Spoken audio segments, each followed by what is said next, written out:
চলছে হাপড় টানা, পুড়ছে কয়লা, জ্বলছে লোহা।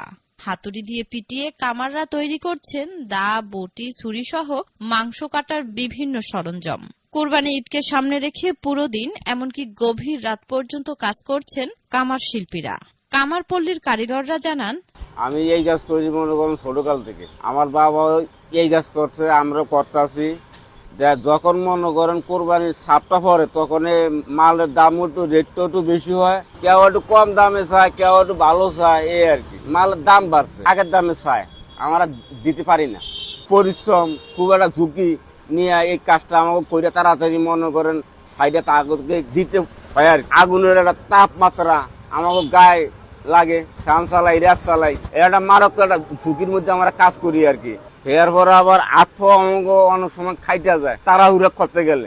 2-1 দিন আগে মনে করেন কাজের একটা খুব একটা চাপ থাকে, সেগুলো মনে করেন দিন যে 24 ঘন্টা করি। নাই মনে করেন দেখা গেছে হাই গেলে কোনোদিন 10,000। ঈদ উপলক্ষে এটা প্রতি বছর আমাদের একটু কাজটা ভালো করা লাগে, একটু রেট 10 টাকা একটু ছায়া নিয়ে দিই। আমাদের কাজ খুবই রিস্ক। আমরা দাও, বটি, খন্তা, কুড়াল, ছোট ছুরি, দামা, চাপাটি এগুলা বানাই।